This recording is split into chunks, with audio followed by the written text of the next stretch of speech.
The show focused on delivering beneficial information on everything to do with products and services that can improve your life. This is Experts on Call on AM 650. She was afraid to come out of the locker. She was afraid that somebody would say, 2, 3, 4, tell the people what she wore.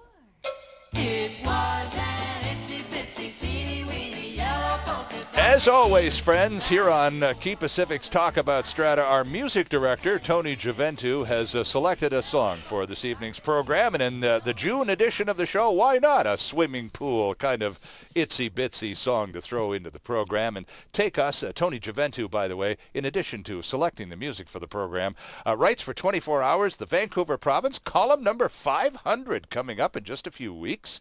And, of course, Tony is the executive director of the Condominium Homeowners Association of Vancouver. Also with us in studio is Elaine McCormack from Alexander Holburn in Vancouver. Elaine practices strata law. And let's talk swimming pools. Let's talk everything, Elaine, from the kinds of litigation experience you've had surrounding condos, strata properties, and swimming pools. Give us some examples of some of the hassles and legal complexities that come out of swimming pools and hot tubs. Well, one of the issues about swimming pools is what people wear, of course. And so some strata corporations, they have bylaws that restrict people to wear proper clothing. And there has been incidences where people have even tried to enforce those bylaws using video surveillance equipment, which, of course, creates privacy concerns that the privacy commissioner may have an issue with. And so there's all sorts of issues about how people interact in the pool, whether they're bringing in glass, which can be a safety issue. Sure, yeah.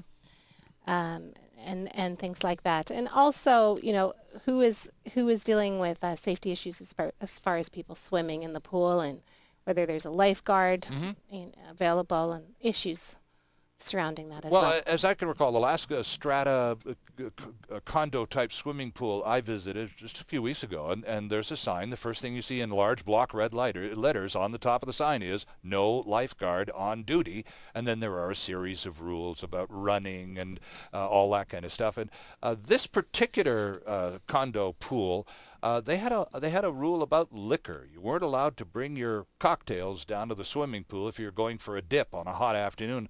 I took exception to that one myself. The other ones I agreed with. However, if you want to have a Bloody Mary by the pool in the middle of a hot June afternoon, why not? If you're paying for the place, why wouldn't people agree that would be a reasonable rule, Elaine? Perhaps negative experiences in the past with people who, can't hold their liquor, among other things? Well, I think there's two issues. One is that you may not enjoy sharing the pool with somebody that's had a few too many Bloody Marys. Well, I suppose that's true as well. But another issue is that the insurance company that's insuring the strata corporation for liability for people that may get injured may require them to have such a bylaw. Ah, okay. Strictly a legal liability. I fell down, I knocked my head, I'm suing you for 7 figures, and you lose. So if they were in violation of one of the basic rules, that lawsuit is pretty much moot, isn't it? That's right. It protects them to some extent in saying, well, were you drinking? And so you were drinking. Well, you're in violation of our bylaws. Right. So it creates a situation where the strata corporation may have much less liability if somebody gets hurt. What other experience does experience teach you, Tony, that are issues surrounding pools at this time of year?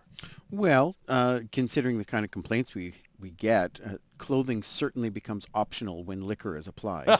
So, there are lots of I thought we were past grad season here. There are a lot of good cautions when you're dealing with that. Strata corporations with swimming pools have quite a lot of liability to maintain their safety and their security. Sure, of course, right? yeah. Obviously, and the other thing is strata corporation swimming pools and hot tubs are regulated by the health boards. They are not private facilities. They are the public facility of that strata corporation. So strata corporations have to maintain those from health standards with respects to chemicals, cleaning, treatment, and safety with respects to the local health board requirements. And there are actually now swimming pool regulations in the province for organizations such as hotels and recreation centers, but strata corporations are trapped in that as well. So this is not just a swimming pool for our 58 owners and their families. This is a swimming pool that must comply with provincial regulations. So there's a lot of things that happen around around that. Alcohol at swimming pools is a frequent complaint because often it's not just a matter of 5 adults at the swimming pool having a drink. There are often children at pools as well, right? And we're in a community, so open liquor is a chronic problem, and of course it usually means that other things are migrated to the pool area that causes challenges. So it's the other issue with swimming pools is they need a lot of maintenance, and they consume a lot of energy to keep them heated if they're outdoor pools. Right. And even indoor pools, they are very high on maintenance costs and expense and renewals.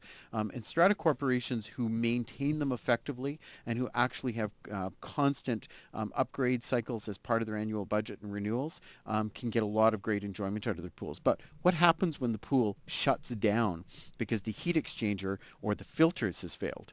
You know, and the Strata Council says, well, look, we just didn't have money in the budget. We're not going to repair this. But that's an interesting question that comes up. And we get a lot of complaints about that because the Strata has a duty to maintain and repair those things. I would think so. You know, and we, the owners, are paying for our Strata fees for the pool to be operating. Exactly. We're not, does council have the authority to shut it down on June 1st because our gas bills are too high? You know, does it have the authority not to continue use because the boiler failed on July 15th and we're not going to use it for the rest of the summer? Strata Council doesn't have that authority without the consent of the owners.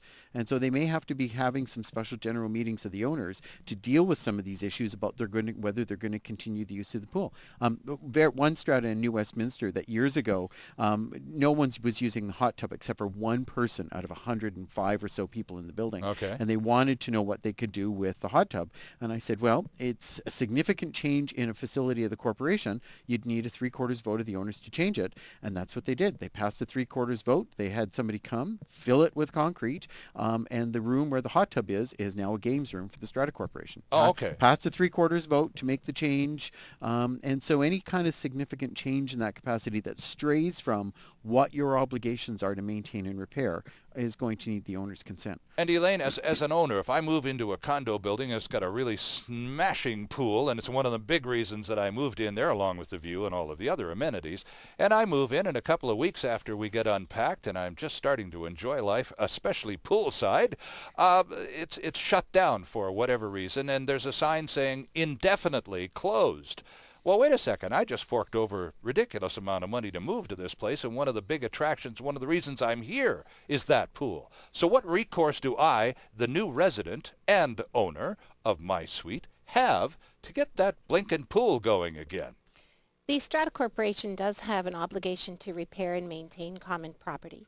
So the Strata Corporation does have an obligation to repair and maintain pools and hot tubs. And so you can write to your Strata Corporation. If they fail to do it, you can take them to court or arbitration. But if 3/4 of the owners get together and decide at a general meeting, and they pass a resolution that was on the notice of the general meeting saying that they no longer want to repair and maintain that pool, and they're going to cement it in and do something else with the area, then there's very little you can do. Oh my. So again, and of course this is almost impossible to predict, isn't it? Again, I'm just trying from the perspective of the first-time buyer, and a lot of people who listen to this program, there are two categories.